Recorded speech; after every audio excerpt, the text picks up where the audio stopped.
Okay, let's try another one of these here with our first derivative test. So we're going to use the first derivative test to determine if it's increasing or decreasing and what the extrema is.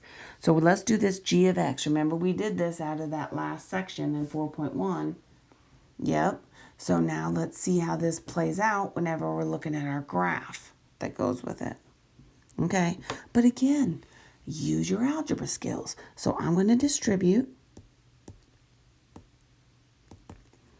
And I've got g of x is equal to 2x to the 2/3 minus, like bases, add those exponents, x to the 5/3.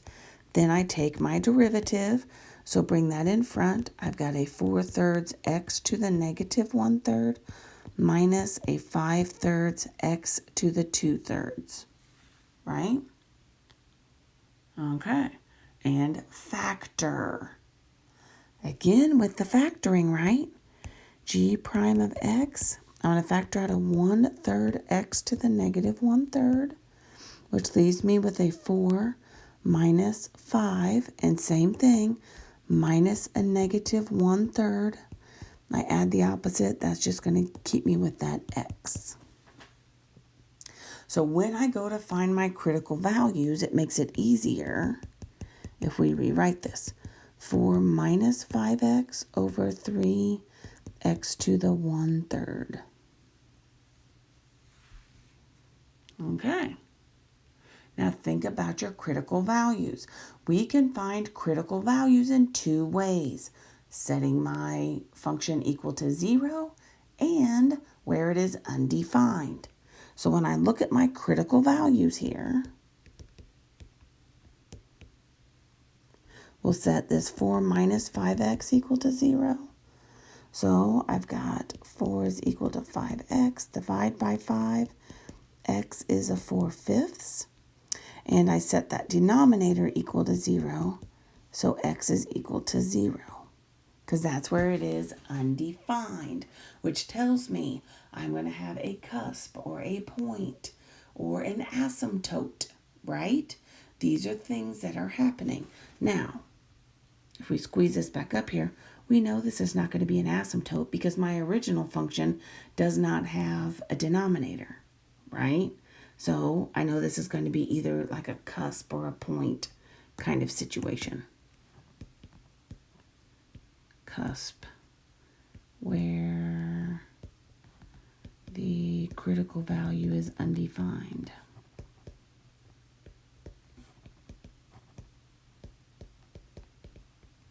Okay. All right, so we've got our critical value. I'm going to scoot this up. It is nice to look at something that is factored out so that we can see what it is that we have to work with. Set up your chart again. We've got the interval. We want to determine if the derivative is positive or negative, and that's going to tell me increasing or decreasing. So I'm going to go from negative infinity to 0, 0 to 4/5. Scoot this up just a little bit more, and then 4/5 to infinity.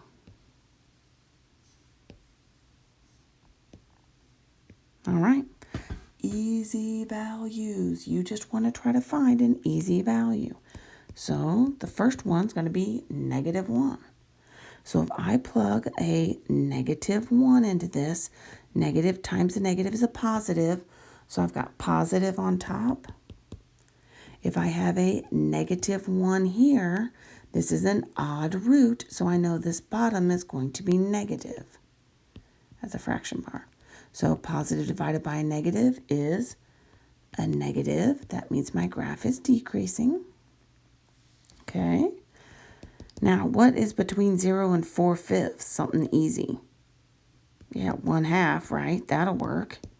So, again, positive or negative, that's all I care about. If I plug a 1/2 in here, 5 that I'm looking at, 5 times 1/2 would be 5 halves or 2.5, which is smaller than 4, meaning that's a positive on the numerator. Here, if I put a positive number in to an odd root, that's still going to be positive. So this is positive. That's increasing. 4/5, let's try 1. Because, again, easy. If I plug a 1 in there, then the 5 is going to be bigger. That makes a negative numerator. If I plug a 1 in here, then this is going to be positive. So negative divided by positive is a negative, and I'm decreasing. Okay, so what happens to my graph when I am decreasing to increasing? What does that make?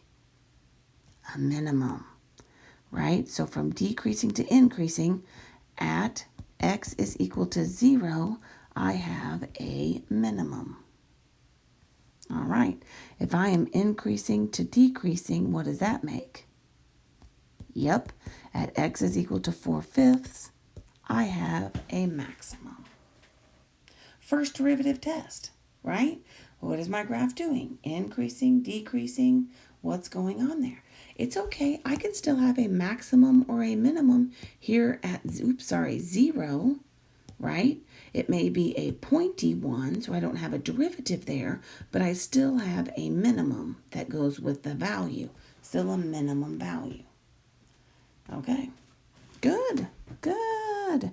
If we can do a first derivative test, we can do a second derivative test, so guess what we're doing next?